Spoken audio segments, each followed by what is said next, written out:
Alrighty, welcome to the Excitable Soul podcast. Here we are interested in all things purpose. We want to know where and how people find meaning and connection in their lives. In every episode, we're going to be hearing the real life stories of how people have uncovered, understood, and unleashed their own unique sense of purpose. Our hope is that we can all learn from the stories and the journeys of our guests so that we can better find a sense of purpose in our own lives. I'm host James Glover, performance coach and purpose nerd. I'm incredibly excited to be exploring these stories with you. So let's get going, shall we? My guest today is Sarah Broadhead. Sarah is a chartered occupational psychologist, starting her career as a business psych. She then moved to Elite Sport in 2009 and worked with Professor Steve Peters as part of the Chimp Management Company. She supported numerous Olympic and World Championship winning athletes and professional sports teams in addition to businesses. Her passion is in helping people more deeply understand themselves so they can perform at their best and thrive in the process. She recently published the book Perform and Thrive, A Sportsperson's Guide to Mental Health and Well-Being. This is a great conversation with an expert practitioner exploring what has really shaped and motivated their work. Hello, Sarah Broadhead. Welcome to the Excitable Soul podcast. Mega to have you with us today. Super excited for our conversation. How are you feeling? I'm great. I'm really good. I'm really excited about it. I think it's going to be some interesting conversations. I'm 100% sure it will be. Hopefully our listeners have started to become accustomed to our format, but just for those of you who may be new to the way in which we do things on this podcast, is we're talking about all things purpose. We're talking about where people find meaning and connection in their lives. And we explore that through three different perspectives. The first is where and how have people uncovered their sense of purpose? And that's really about connecting the dots. It's kind of looking back at our journey to date and understanding the people and the moments that have really shaped who we are, and then kind of getting into, right, well, I've uncovered it, so what do I understand of it? Where have I created meaning? Where do I find self-worth in my day-to-day life? And then the final bit is kind of really unleashing it. How do we put it into practice, into action, help it make more possible in our world? So our conversation follows these kind of three threads, and we pose some pretty big questions, which we will start with, right, Sarah? So let's kind of hit the territory of uncovering purpose for you. Okay. Who are some of the people that have really shaped who you are? What are some of the experiences that really stand out to you when you think about who you've become? Yeah, that is a big question to start with, isn't it? Uh, We like to when warm when you I up gently into the Yeah, podcast. I know, Yeah. I know.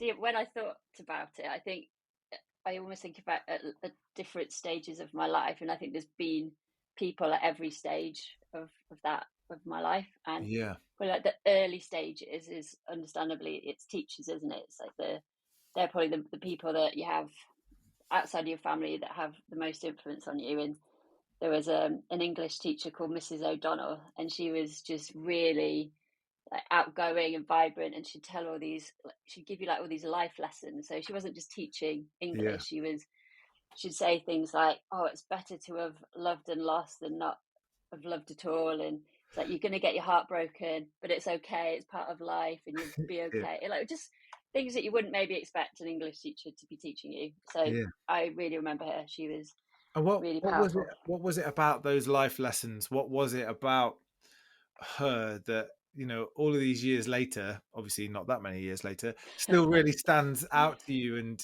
kind of creates that level of emotional connection? I think it was partly just her personality, and she was so passionate about the subject. But also, I think maybe like you didn't get that from your parents, like they weren't sitting and telling you those life lessons. So at that age, you didn't really get it anywhere else. So it was a bit like, oh, okay. Yeah. I, So yeah, so it was good. it almost feels like there's kind of like some being exposed to some kind of truth in Yeah, those yeah, moments that maybe you're not hearing or experiencing anywhere else. yeah, definitely. Yeah, yeah. So she definitely stood out.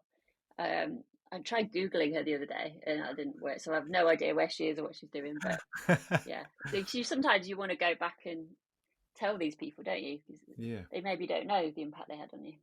What would you tell her if you had the opportunity to go back and see Oh, her?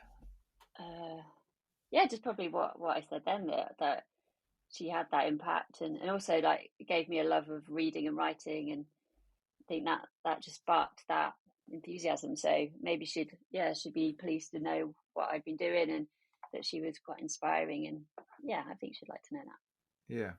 Yeah, yeah. The author, Sarah Broadhead, going back and that. telling her English teacher the kind of level of Yeah, inspiration. that would Amazing. be exciting. Yeah. Amazing. So you're talking about phases and people and the kind of like teachers in an earlier phase. Who else was in there for you? Probably my nan would be in there. So she was around till maybe I was like 30, I would say. Yeah. But she was a big influence. So she grew up in Birmingham. She was the inspiration. So my uncle wrote Peaky Blinders. So she was the inspiration for Peaky Blinders Really? because of Which the. character was she the inspiration for? I There's don't some think she fairly was one. strong female characters in Peaky Well, Blinders. yeah. Probably she was a mix of all of them, I think. But Yeah. she would tell like her kids. So she had 7 kids. She told them like all the stories of what it was like growing up in Birmingham and all the gang stuff. So that's where he got the inspiration from. And she liked writing as well. So she wrote like her life memoirs, and I've got it printed out in my room here. So yeah, she was like, she loved football. Like in that era, it was quite unusual for women to like football. She's a big Birmingham City supporter. She goes to lots of matches. She's always like the life and soul of the party. Yeah, she was just great. And again, there's some like just connecting a dot in my own head, like creating a bit of curiosity here. You talked about the kind of the size of the personality of your English teacher, and then you're just Yeah, talking about the life and soul of the party of your gran. Like what did you take from being around these kind of people? What was it that impacted on you? I think probably because it's quite different to my personality, so I'm not going to be the loudest one in the room, but I'm kind of drawn to people that are. I think so. That's probably a theme that's continued really. Yeah, I like being around people that are that, even though I'm not that. Yeah, yeah. Yeah, okay, interesting. And so you talked about your gran being around until you were 30. What were some of the kind of the big lessons, like your school teacher is telling you that there's a chance that you're going to get your heart broken, but it's going to be okay? What are some of the things that kind of really stick with you from your gran? I think just that she'd have like just have fun. Like I just remember like we'd go to her house, so she couldn't like you'd always just be laughing all the time. Like she just liked to have fun, which I think is a really nice life lesson, isn't Yeah, for sure, there are worse things in life than having fun, right? it? and Yeah. and what about moments in your life where you kind of realized, you know what, I'm not sure anything is going to be the same off the back of this? Uh, yeah, a couple, I think. So I grew up in quite a small village in Worcester, and then when I went to uni, I was like, where shall I go? So applied to Manchester, applied to Exeter, Bristol, I think, and then I just thought, if I go to Exeter, it's the same place as Worcester, basically, and it's just another smallish town. And so I was like, right, I'm going to go to Manchester, but I was quite scared. I was really excited. I really wanted to go to university, but I got there, and I just remember me and my friend, like we were in the same halls of residence, and we wanted to go and see our other friend that was in this other one. And if anyone knows Manchester, it's down Oxford Road, and we had to walk through like Moss Side and all that kind of area. And obviously, we didn't know where we were going, and we were like, "Oh, this is really scary." And we were both from Worcester, and we were like, "Oh my gosh, this is really scary." Um, so it took a little while to settle in, but I think it did me a good service going somewhere completely different, opened your eyes to like big cities, and yeah, so I'm glad I didn't take the comfortable route and go to a smaller like kind of campus university. Because there's something about and I'm kind of jumping around the journey a little bit, but when we're talking about kind of unleashing sense of purpose, there's something about leaps of faith in Yeah, that, not kind of really knowing or understanding with any level of um, rational, logical clarity why you're doing something, but just a total emotional conviction. So, yeah. what were you experiencing that made you go, you know what? I don't really know how this is going to play out, but I'm good. I'm doing it. I'm in. Let's go. I don't think it was a conscious thing. I think maybe it was just that's too similar. I want something different. And I definitely felt at that age I was ready to leave home and ready to go and explore the world. So maybe I think I just thought, oh, I want to make sure it's different. I don't want to just do the same thing. So Yeah. maybe I didn't realize. I don't think I realized how different it would be. And I think I remember that first term feeling like quite homesick. I think, or like missing my college friends a lot because we had like a good group Yeah. of college friends, and just thinking, and because it takes a while, doesn't it, to Yeah. establish new friendships. And but yeah, I would say probably after Christmas I felt loads better there. And how do you think that experience has then shaped who you are now? Being able to take that leap of faith and say, no, I wanted something different, and be able to make it work for you. How do you think that has shaped who you are? Probably set me up to do it again at various other points because Okay. nothing bad did happen and it turned out really well. So maybe again, you don't really think about these things, but maybe kind of subconsciously it sets you up to do it again in the future. Yeah. And people will have heard from the introduction that you're a practitioner of this work as much as you kind of experiencing it and reflecting and kind of trying to understand it for yourself. And when you ask people to kind of explore their journeys and kind of discover purpose, how are you doing it? How are you asking them to kind of really figure out where meaning comes from? I'm a big fan of getting people to just share their life story. And again, it's quite a big question, isn't it? Or quite so I've recently just started at a new working with a women's football team and like meeting lots of people for the first time and starting to work with them. And yeah, getting them to just say, tell me about your life. Like, how did you get into football? What places, and just getting them to talk through their journey. And you just learn so much about someone and like the meaning they make of things and what's important to them. And so yeah, that's my kind of favorite approach. Probably is just saying, just start from whenever, but tell me about your life and how you've got to where you are now. And I can imagine that bit of start from whenever, but tell me. And if they go and pick any point to start telling the story, the next question is, that's really interesting. Why did you pick that moment? Yeah, yeah, yeah, And I totally agree with you. I think when it comes to purpose, storytelling is a critical yeah, element of it. Um, and Brené Brown, I think, describes this best in that she just says, stories are data with a soul.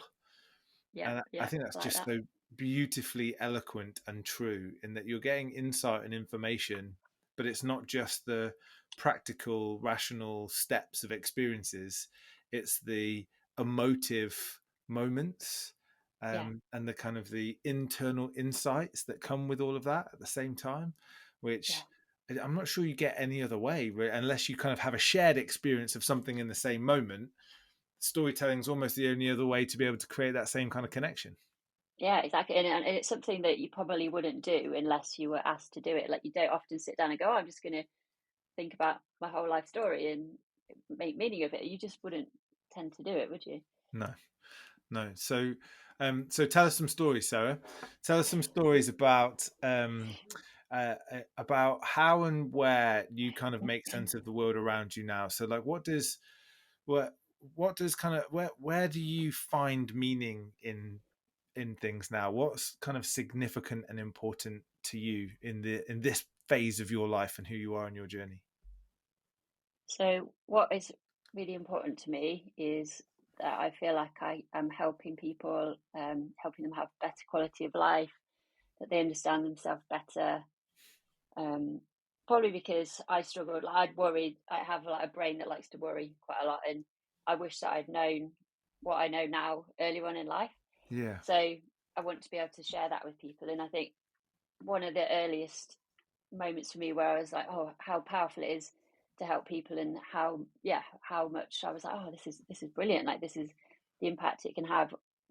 Was in my first job as a psychologist, I was a business psychologist, and we did a lot of things like, so I must have been about 22, 23.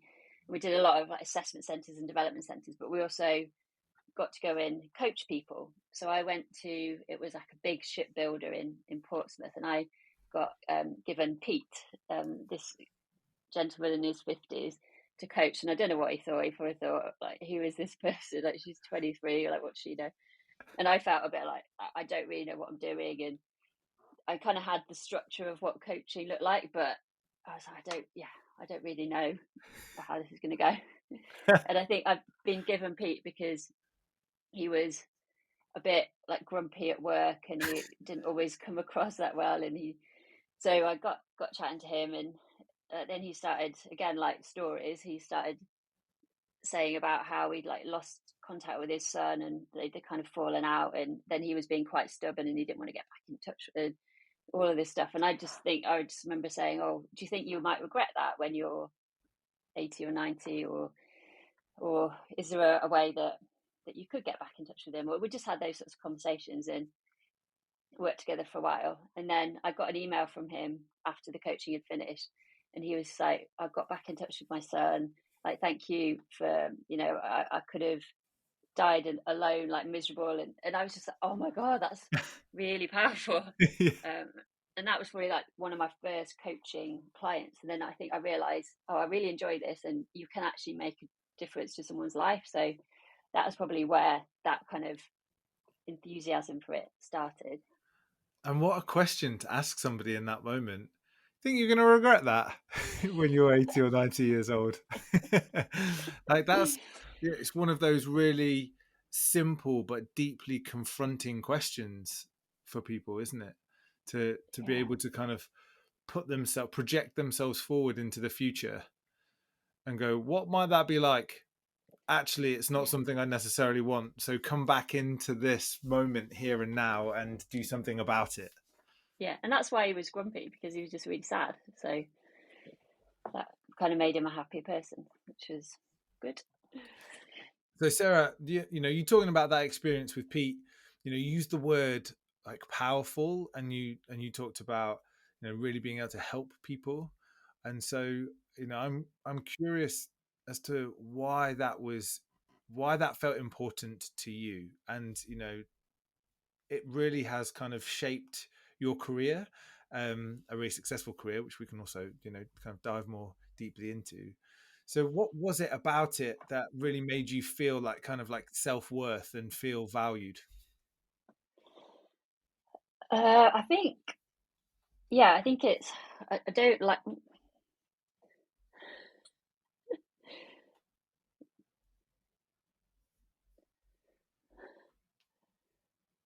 there we go. Okay. Do you want to ask that again? Yeah, so you were just talking about Pete, and the kind of the things that really stood out to me, the things that really landed strongly with me when you use the words like, oh, this was really powerful, and you could really help people with that. I'm really curious, what was the impact for you, like the experience you were having, like what was powerful about it for you? Like, when you talk about helping people, there's loads of ways in which you could help people. So what was it about this experience that made you go, yes, more of that, please? Yeah. I think it was feeling like you'd helped someone improve their life or reduce their suffering. And I think I feel like quite a lot of empathy for people. So I don't really want people to have to suffer unnecessarily. And obviously in life, there's always tough things, and it's going to be difficult. But you often see people suffering when they don't need to suffer, because because they don't know how to manage their mind, or they don't understand themselves, or they haven't done a lot of the work that we do. They're just suffering when they don't need to suffer. So I think because I have that ability to really empathize with people, I can imagine what it must be like. And I think, oh, I don't want it to be like that. Yeah. And you mentioned something before as well. I have a bit of I have a bit of a brain that likes to worry. Yeah. So there's almost like I'm again just kind of imagining you a being able to emphasize with people, but also really personally experiencing some of that stuff, and Yeah. how like bringing those two things together feels like a really deep intrinsic motivation for you. Yeah. Yeah, definitely. And I think when I first met Steve Peters, that was the first time that I'd really heard anyone talk about how the brain works. So in all my like my study of psychology and probably my coaching stuff, you learn theories and you kind of understand how people work, but that was the first time that it had been put into a model or a framework that, and I was like, oh wow, that really makes sense. So that was really helpful as well to then go, okay, I've got a bit more of a structured way of helping people, or I can give them insights that they maybe haven't had before. And it still amazes me. Like I did a talk this week at a rugby club that I work with, and I just sometimes think, oh, everyone knows how the brain works, everyone has heard of this, and then like they haven't, and I'm Yeah. like, oh, and that's part of my drive as well, is like helping people know information that they don't, help That them almost know kind of, information they don't know. yeah, I guess that makes me kind of feel like, um, what is it about those things that then have become meaningful for you? So there's something about understanding and help people understand. There's something about actually the kind of the direction and progress that people can make. And there's something about kind of like your personal experience of all of that. Like how does that shape then the kind of the almost the strongest sources of expectation that you experience in your life? Like where do they come from, and why are they there and present for you? Probably, yeah, expectation I put on myself would be about trying to make sure I do a good job with someone, or if I feel like I haven't got a connection, then I think, oh, why haven't I, or why couldn't I help that person? So yeah, that's probably the expectation I put on myself, is, oh, I should be able to help everyone. Yeah. And how do you then manage that? Because for all of us, right, I think this is just really wonderful for our listeners. We have somebody who's literally a world class practitioner and being able to help people, and like an epic track record of, what that looks like. And we all have this kind of inner environment that's maybe saying I should do this, or I could do this, or why haven't I done this? So how do you then manage that in order to continue to kind of learn and grow and develop, rather than, like you say, kind of allow that worry part of the brain to take over? Yeah, so it's I think understanding or knowing what doing your best is. I think I've got a lot better at being able to reflect and say that was me doing my best in that situation. If it worked out, brilliant. If it didn't quite go how I wanted it, I can reflect and learn on it. But I've got loads better at doing that. So talk us through it, Sarah. Right, this is you not being the practitioner. This is you being like the kind of the client in this moment. Talk to us about how you've done that, because I can imagine there are people just sat there going, yeah, that's all well and good, but I can still try and tell myself I've done my best, and then give myself a really hard time off the back of it too. So how have you done it? I think support from other people has been massive. So I've had some really good mentors or colleagues or bosses or people that can you can talk things through with, and then they can go, yeah, you did that well, you can maybe improve that. So getting that objective feedback is Yeah. really important. I remember like when I first started in my first like psychology consultancy job, and my boss was called Louise. She was this Aussie lady. She was brilliant, and I hadn't really been used to having feedback at work. And she kind of gave me this feedback, and I was like, oh, and I was like, I didn't really like want it, and I was like, oh. and then and then I was like, oh, okay, well, she's doing it to try and make me better, and actually she has got a point. But I just hadn't had it before. I wasn't used to it. So I think, yeah, having really good people that can support you, challenge you, and then you kind of take on board, like you get that process yourself. So then you can start to do it yourself. You can start to reflect and go, be a bit more objective. So say that was good, that wasn't so good. yeah, I think initially it's good to have some support with that, because it's really hard just not to get stuck in the emotions of it and Yeah. beat yourself up about it. And I love that immediate confrontation of, what is this? Like, what? Hold on.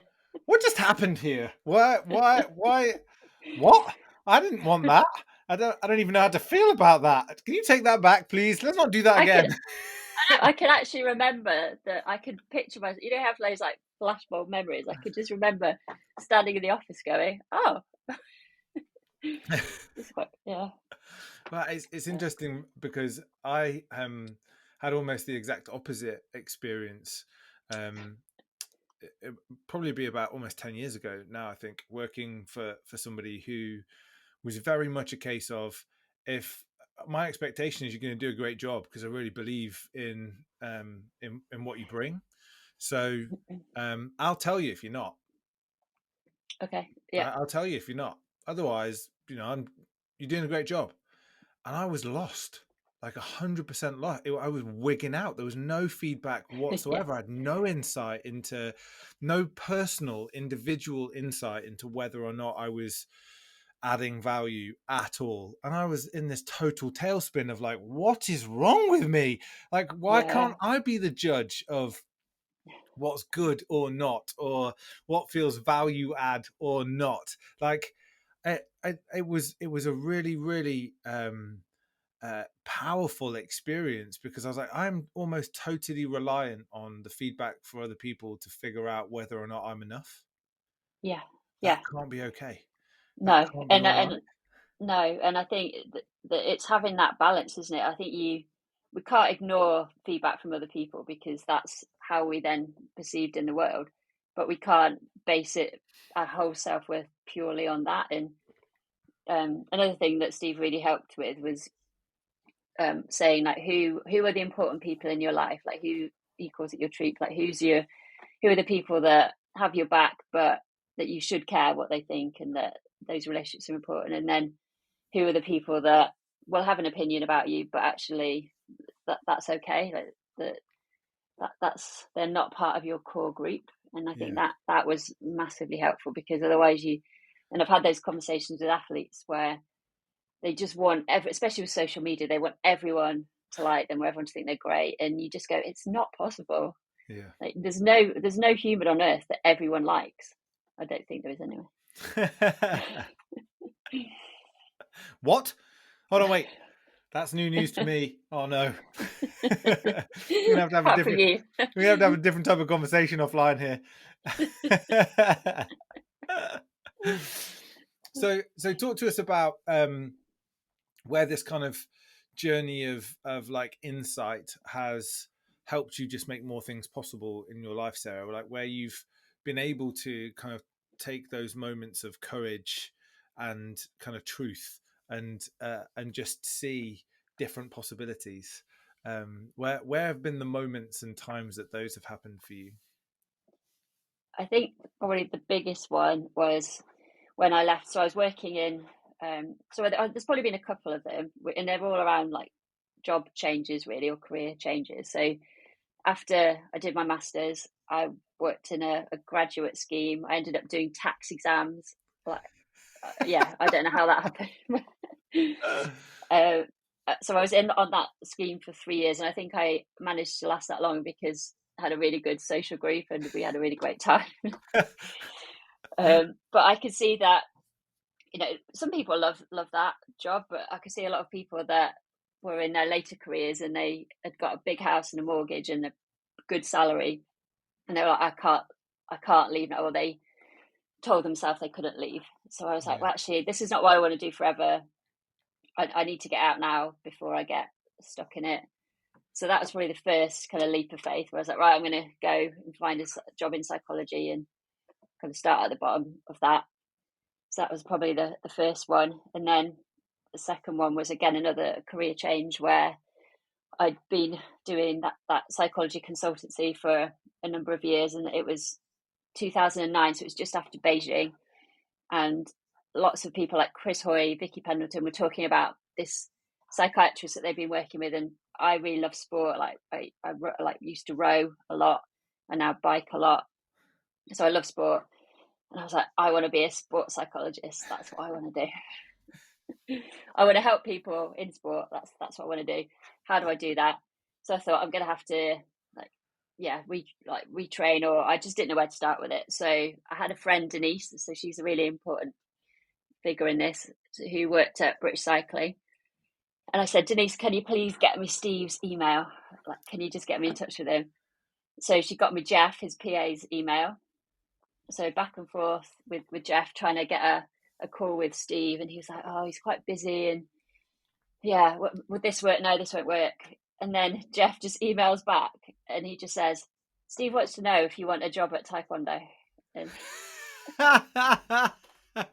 so this is a Great Britain Taekwondo team in Manchester. And I was like, does he know that I've never worked in sport? I have not got any clue about what's going on. He said, yeah, it's fine. So met Steve in McDonald's at Sports City. And he did what I now know as the commitment screen. So he tried to put me off. He just said that you're going to be traveling loads, you're going to be firefighting, there's going to be egos, there's going to be long hours. And I was like, yay, brilliant, sign me up.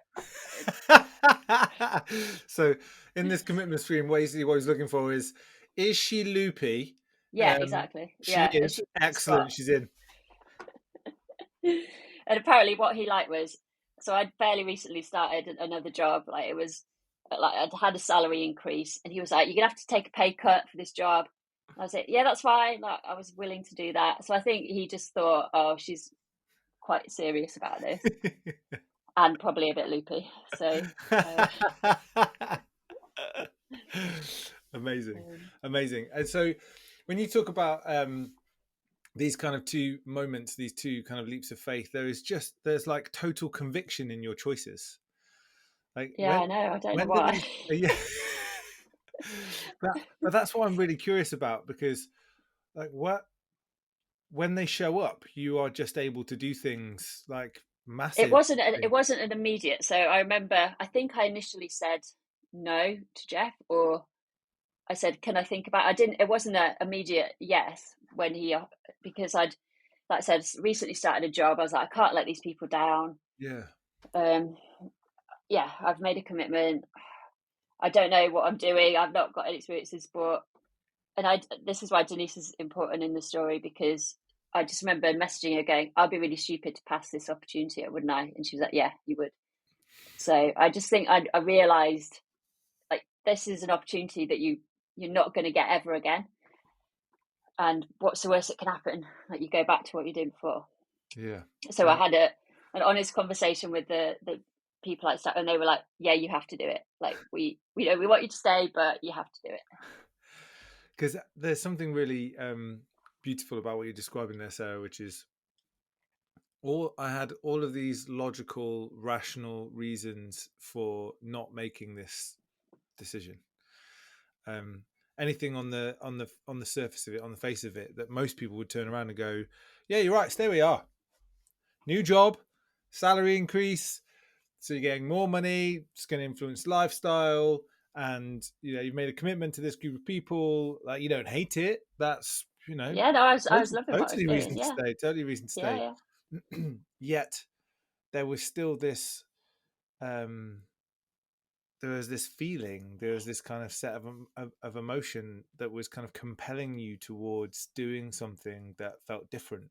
And that word different, again, it feels important. And the same is kind of choosing, should I go to Exeter? Well, yeah, Exeter's a pretty good university. Like, I think you get a great degree. Sorry, anyone that's been to Exeter. I'm not slating Exeter. So at one level, you weren't trashing Exeter University. No, okay, Exeter's brilliant. I think you'll be all right. They're not going to come looking for you. But you were just kind of like, well, that's more of the same. Yeah. I want something different. And in this in this story, it's almost exactly the same situation. It's okay, but it's kind of more of the same. I want something different. I'm going after it. I wonder what reflection that maybe cultivates in you right now, just kind of noticing that or acknowledging that. It probably links to, so I've had my own business for 5 years now, and the ability when you have your own business, that's the scary bit and the exciting bit, is that you get loads of variety and you get to do different things and you can shape what you do. Yeah. And I think that is what I love about it. And it's probably built up from wanting those different experiences, and sometimes being a bit like, oh, can I do this? But wanting to have variety, I would say. And so, if you were if you were one of our listeners now, and uh, they had the opportunity to just kind of dive into your brain for a moment and be able to kind of um, just extract all of those kind of years of experience and insight in helping people find more meaningful lives and be able to um, make some pretty difficult decisions that helps them overcome the pain or the stuckness. What are the things that you'd want people to take out? What are the things that you would want people to know and lean into to be able to do that in their own lives? I think maybe it's that, what's the worst that can happen, or that willingness to take a risk, but think, well, actually, is it a risk? Like, is it like you can always go back, or you can always, like, nothing's permanent. So that's how I think I saw it, was if it doesn't work out, that's okay. Like, it's not an embarrassing thing if it doesn't work out. But I also, again, like that support from other people. Like, don't think you have to do it on your own. That you can get support, and even if you're a bit scared about it, that's all right. Like, you can still do it even if you're scared. I think I've been scared doing lots of these things, but then you get less scared as the more you do it. I think there's a really wonderful message in what's the worst that can happen, and the kind of the liberation that can create for us if we kind of take on that perspective. I also can acknowledge and see the flip side of that as well, where people could probably come up with some really horrific things in answering Yeah. that Oh question yeah. for Yeah. themselves. And so, And I think I how I do you always create the kind of the yeah boundary in I that?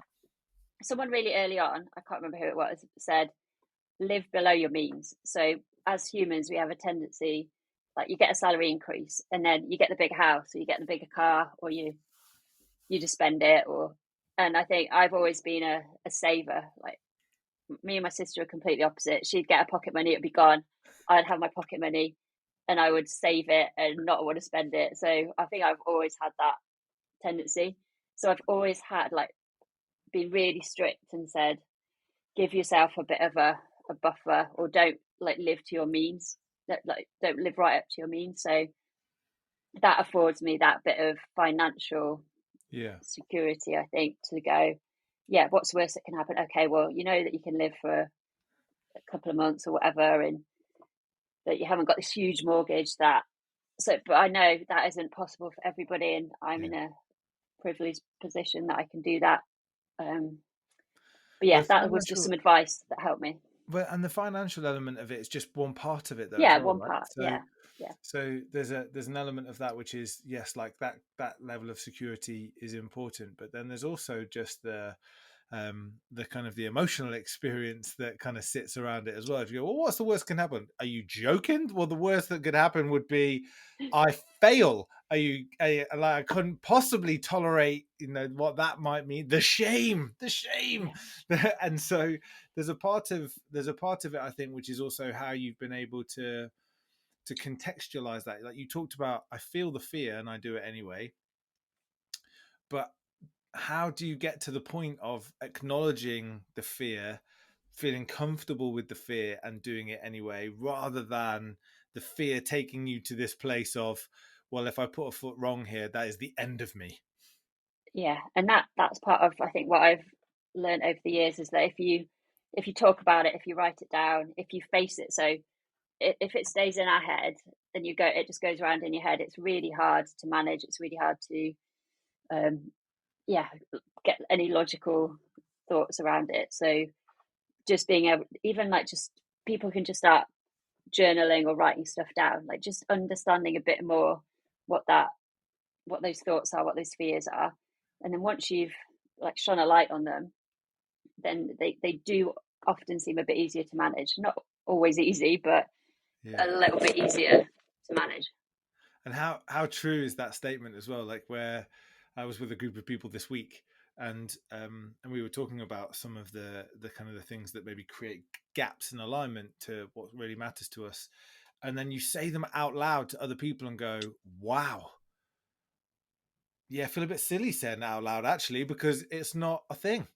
Yeah, yeah, But it's exactly. been Yeah, such a big thing in my head for such a long time, and now I've been brave enough to say it out. I've been vulnerable. Actually, I've had the courage to speak some truth, and it's created a completely different understanding and awareness. yeah. So just getting used to just even like recognizing what your thoughts are and then talking them out, writing them down, working through them. That's just really helpful. Yeah, brilliant. Brilliant, brilliant. I think there's a really wonderful note for us to end on there, Sarah, in this whole principle of purpose can really simply just be our relationship with the world. So us Yeah, and what's around us. And that isn't just people, it's experiences and the need to be outside of our own minds in order to be able to make that real and be able to make sense of that, and for it to feel like it's something that can be navigated, overcome, be inspired by. One of the first steps is just to be able to get out of our own head and just yeah, ask, what's the worst that can happen? yeah. And being comfortable asking for help or talking to people or finding mentors, or that is just so powerful. Like we're not designed to do things by ourselves. We're supposed to have support from other people. Amazing. What a way to close down our conversation. Thank you, Sarah. Thank Amazing you. to have you with us. Really appreciate you taking the time. I've loved it. Thank you. Really, really good. Massive thank you for taking the time to listen to the Excitable Soul podcast. If you are interested in uncovering, understanding, and unleashing your sense of purpose, come and explore our purpose immersion programs at theexcitablesoul.com. We look forward to hearing from you there or being with you on our next episode. Have an incredible day.